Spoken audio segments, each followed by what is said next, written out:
We're living together with Sean and his wife starting tomorrow. Living together. I glared fiercely at Peter. I haven't heard a single word about this. There's no need to say anything, is there? It wouldn't make any difference even if I did. Even if you object, living together is definite. I'm free to say it whenever I want. Peter was completely unrepentant. He must think there's nothing I can do now after the contract is done. That sounds incredibly selfish. Normally, wouldn't you at least discuss it? If I did that, you would just refuse, wouldn't you?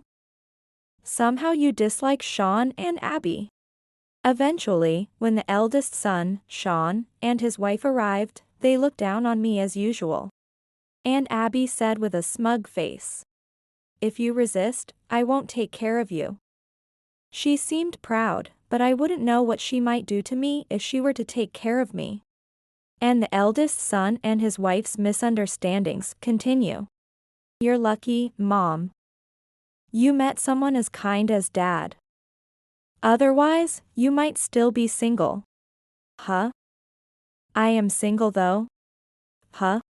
The room went quiet after my unexpected remark. I am Diane Gale, 58 years old. I work as a nurse. It's tough, but fulfilling work. Given my age of 58, people often show concern, saying, "Isn't it tough? You must be tired." But I have something even more challenging and tiring than my job. That's taking care of my husband, Peter, who has retired. Peter is a stubborn old-fashioned man, never did any housework or childcare. Moreover, he has a bad mouth, so instead of being thanked for doing the chores, I get complaints every time. What's this meal? It's bland, bring me salt and pepper. He used to be kinder, and his stubbornness was part of his charm. But people change, and now I can only see myself as Peter's servant. If it were just that, I might have resigned myself to it. But what I regret most is how we raised our eldest son, Sean. I wanted him to grow up proud and kind. I scolded him when he did wrong and praised him when he did right, all with love. However, I wasn't the only parent. You're really hopeless. Peter would often deride Sean with a laugh.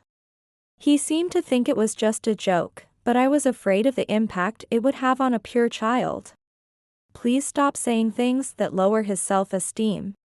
He's still a child, and he might take it seriously. I asked Peter repeatedly. But he never took my opinion seriously, and each time, his sarcasm multiplied towards me. If he can't ignore that, he can't survive.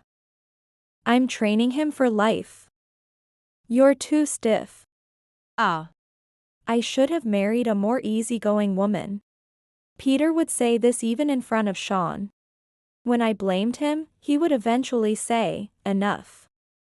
Divorce then, divorce, and storm off." Furthermore, Peter's infidelity came to light several times. And we faced the crisis of divorce many times. Yet, Sean was fond of his father. If Sean loved him, I couldn't take him away. So, I endured it. Eventually, I got used to Peter's abusive words. But now, I think, if I had firmly separated from him back then, Sean might have grown up better. Sean married at the age of 30. His partner, Abby, is the same age as him. They met through their mutual friend. Nice to meet you. I'd be happy if we could get along. Bright and cheerful Abby was very cute and likable. Likewise, I'm glad someone like you, Abby, is coming to our house. Initially, I thought we had established a good relationship. When she visited our house, she would run up with a smile and say, "Diane, please let me help." That changed about a year after Sean and Abby got married. Really? Abby is cute and easygoing. Sean found a good girl. One night when Sean and Abby were staying over, Peter was in high spirits, drinking alcohol. Right? She's always smiling, the best. She's not nagging like mom.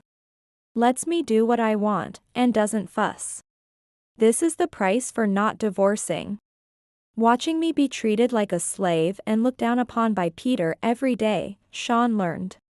Mother is someone to be demeaned. Mother is someone inferior to oneself.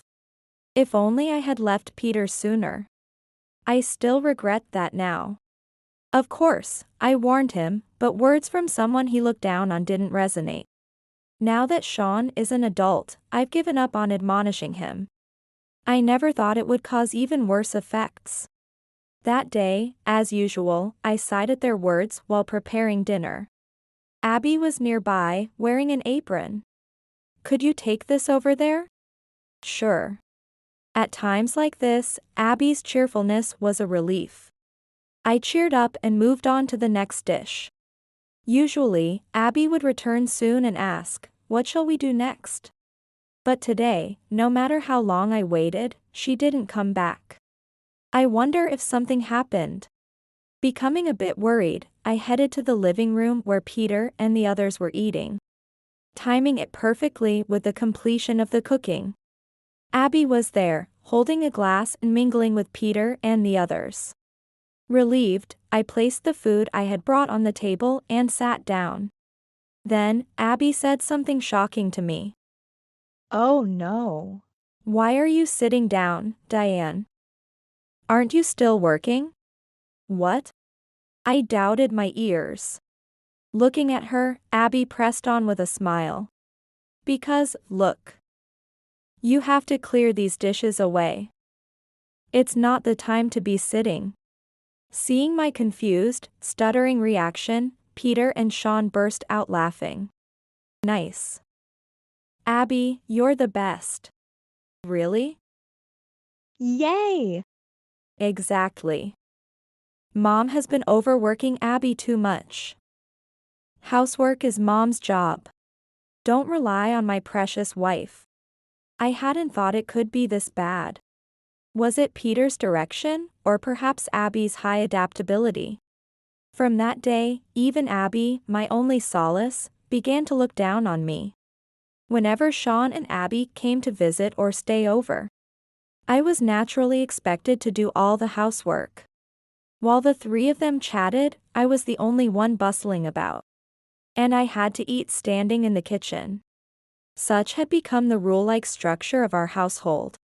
The frequency of visits by Sean and Abby to our house, where they were thoroughly pampered, increased more and more. They also began to demand money and dinners quite brazenly.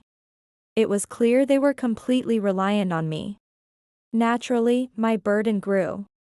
I had been at my limit even before, but I couldn't take it anymore. I decided to leave and get out of this house. On the day I made up my mind, Peter suddenly told me. I decided to buy a newly built detached house. What? He said the contract was already completed. What about the money? I paid the down payment with our savings and my retirement funds. The rest will be on a mortgage. It's a 4-room. I couldn't believe it. I was determined to leave. But I was stunned by what Peter said next. You've taken care of me a lot until now. This time, do as you like in the new house. What? Thanks to you, both Sean and I can do whatever we want. Thank you. I don't think such words can excuse what has been done to me. I cannot forgive him. But given Peter's usual behavior, these words of gratitude might be considered rare. Perhaps I was also swept away by their rarity. Indeed, the newly built house I visited later was beautiful and seemed easy to use. I thought about which home appliances would be easy for you to use. It was equipped with the latest home appliances. After being treated so poorly until now, I was truly happy. But on the moving day, when I saw a pile of boxes in the corner of the room, I stopped in my tracks. We hadn't yet brought in our stuff. So why were there unfamiliar boxes here? Peter? What are these? As I pointed to the pile of boxes and asked, Peter grinned with pleasure. Oh, those are Sean and his family's stuff. I moved them in yesterday. Sean's? As I echoed, Peter puffed out his chest proudly. Yeah. They've helped me out a lot. Convincing you was thanks to them. Peter then started to spill the beans. It turned out that the new house was initially purchased because the eldest son and his wife had begged for it. Anticipating that I would oppose it, Abby had suggested this. Let's keep the purchase a secret. Just thank Diane after buying it and you'll be fine. Also, stock up on convenient home appliances. She'll be happy then.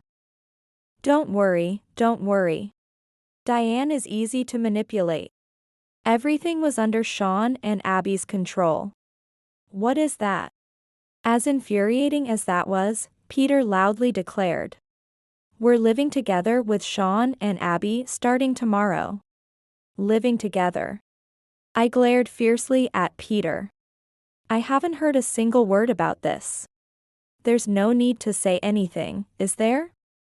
It wouldn't make any difference even if I did. Even if you object, living together is definite. I'm free to say it whenever I want. Peter was completely unrepentant.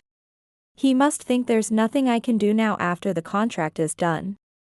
That sounds incredibly selfish. Normally, wouldn't you at least discuss it? If I did that, you would just refuse, wouldn't you? Somehow you dislike Sean and Abby. It's not that I dislike them. I'm just asking them to stop relying entirely on their parents now that they're over 30. Of course, it's fine for Peter. He doesn't manage the finances or do any housework. Being flattered by his eldest son and wife, he must feel good. Instead, all the burden and consequences fall on me. I can't even tell how much money and time has been taken from me. It may sound harsh, but I'm sorry, I can't cater to Sean and his wife any longer. That couple acts as if receiving benefits is a matter of course, without a single word of thanks. Instead, they look down on me and treat me like a slave. Rather than living with such people. I was about to bring something up when suddenly, Peter's smartphone rang loudly. Oh. It's from Sean. They're nearby. I'll go pick them up. You just keep cleaning up. What? That's just too arbitrary.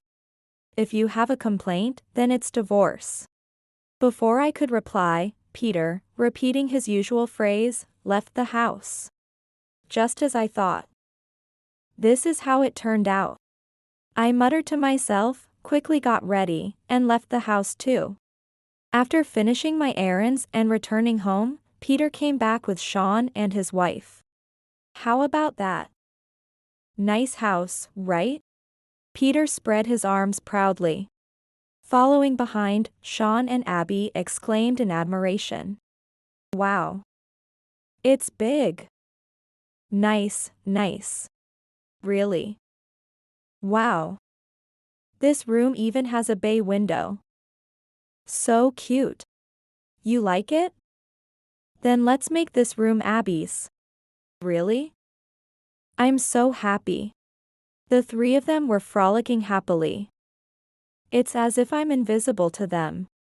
I don't mind being treated as heir, but I have something I need to tell them.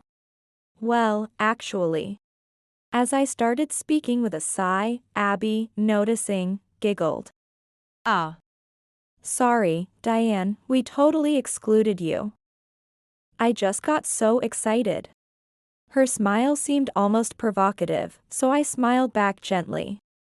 No, I don't mind. So, you're going to live together too? I was surprised since I hadn't heard about it.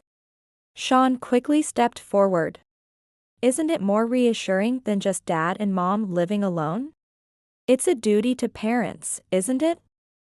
You're lucky to have such a good son and his wife. Like father, like son. Sean's posture, chest puffed out, was just like Peter's when he made the living together announcement earlier. A duty to parents. Huh? That means you no longer need the financial support you've been asking for, right? If we're living together, you'll save on rent too. Sean hurriedly shook his head. That's a different story. What are you talking about? But it's a duty, parents, right? You're not thinking that rolling in here all happy because of the new house counts as a duty to parents, are you? I feigned confusion, and Sean's face flushed red. That's enough for a duty to parents. Seriously, living with such a sarcastic mom? Abby, if she harasses you, tell me right away. Sean turned back to Abby, who nodded solemnly. It's okay. Diane and I will get along just like before. Right, Diane? Living together means caring for each other in our daily lives, right? Are you sure that's okay? Of course. Abby nodded energetically. It won't be like before, where I take care of all the household chores. You understand that, right? Take care of your own needs. Just that simple, yet Abby furrowed her brows, puzzled. Huh? You're not going to make us do household chores, are you? We both work, you know? You're a housewife, right? I work too. I leave at 8 a.m. and get back after 5 p.m. There's hardly any night shifts or overtime, but my working hours are nearly the same as theirs.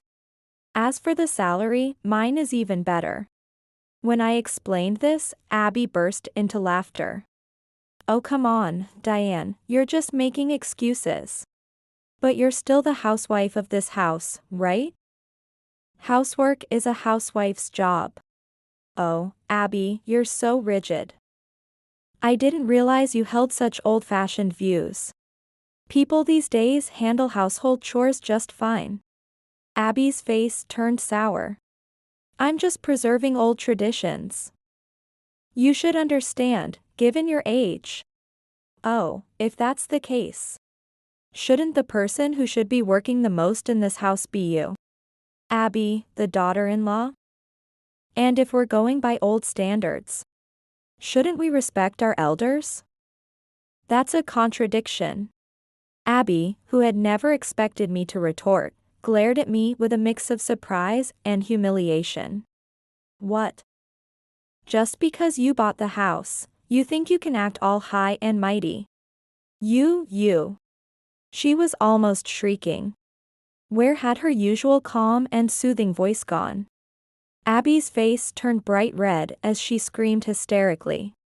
Sean was desperately trying to calm her down next to her. And Peter also rushed over to defend his son and daughter-in-law. That's enough, Diane. How can you say such things to my precious daughter-in-law? Yeah. Mom. You went too far. Apologize to Abby. Apologize? I merely stated the facts.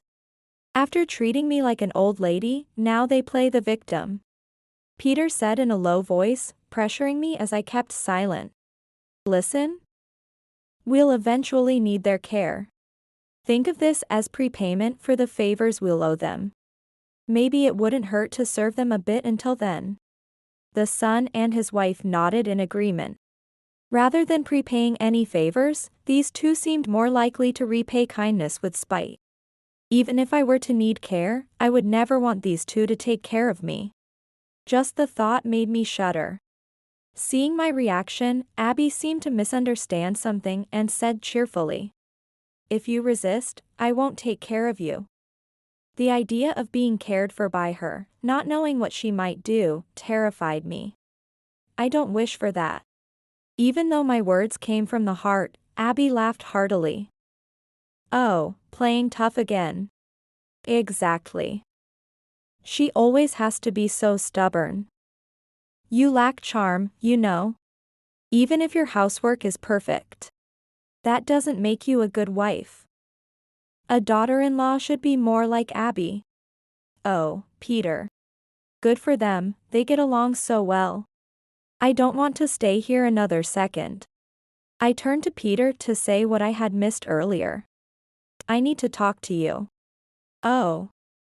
A confession of love? Sean joked. Lucky you, Mom. You met someone as kind as Dad.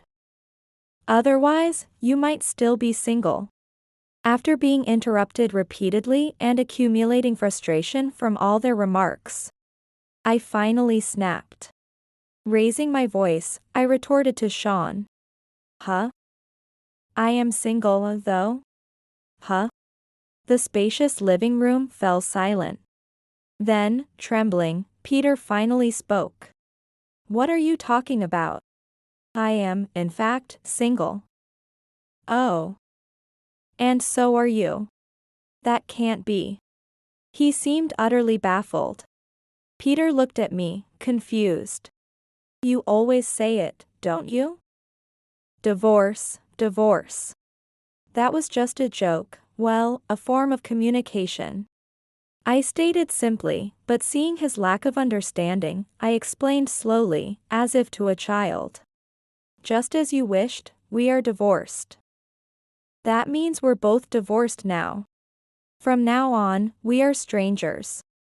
Complete strangers who have nothing to do with each other. Understand? How can I understand that from such an explanation? I don't remember agreeing to a divorce. When did you file the divorce papers? Peter's eyes were bloodshot. He lives only by the emotions and impulses of the moment, forgetting what he signed and what he said at that time. You definitely wrote it with your own hand. No. I didn't. We've been getting along fine. There haven't been any issues for years. That's because I stopped expecting anything from Peter. The absence of conflict is because I gave up approaching him. He didn't even realize that. You did write it. 20 years ago, when your affair came to light. Peter frowned for a moment, deep in thought. Back then, I was seriously contemplating divorce. We argued every night after the children were asleep. With such intense memories, he should remember by now. But Peter's expression remained clouded. You don't remember, do you? Shut up. There's no way I can remember something that long ago. Besides, it's invalid. Something that old is definitely invalid.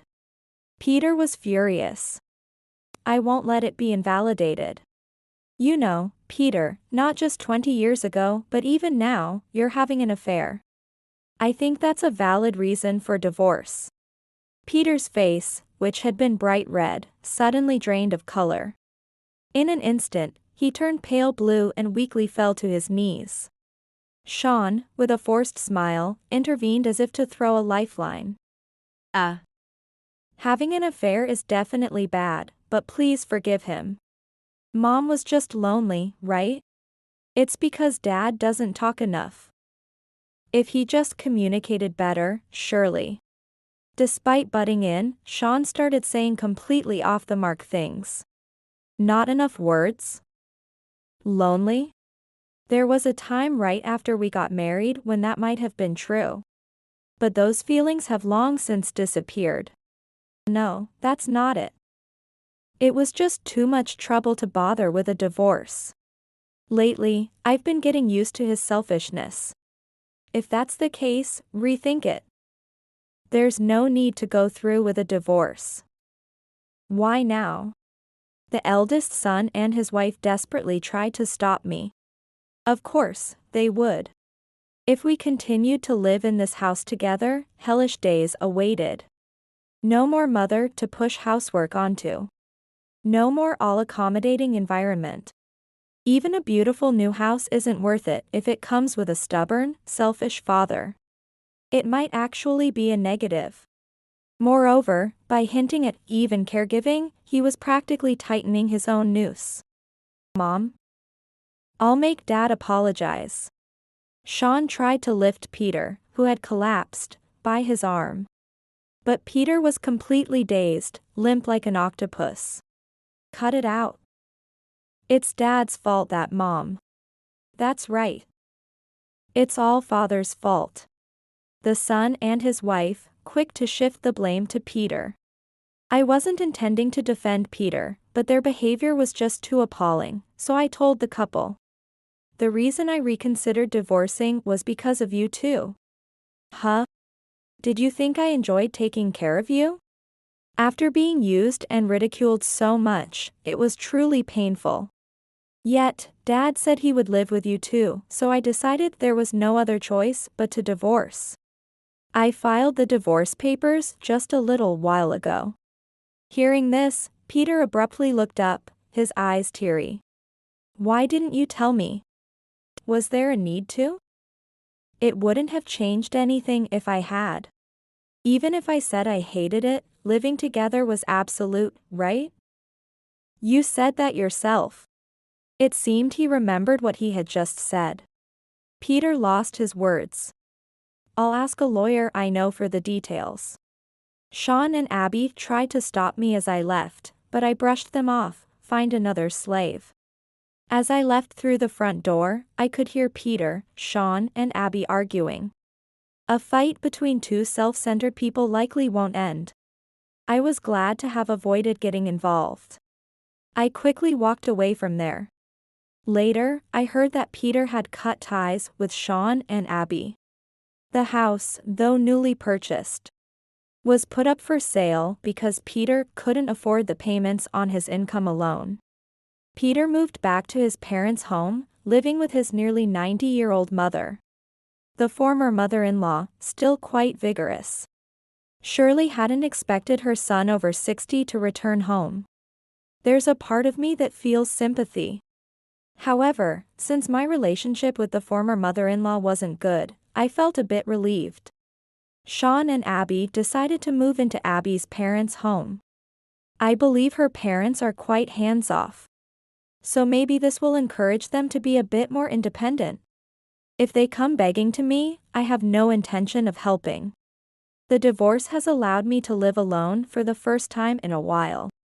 And I'm moved daily by the sheer relief of it. Not having to care for others is more liberating than I had imagined. Now, I even have the luxury to explore new hobbies. I should have divorced sooner. From now on, I'll try to tackle everything with a positive attitude, ensuring I have no regrets.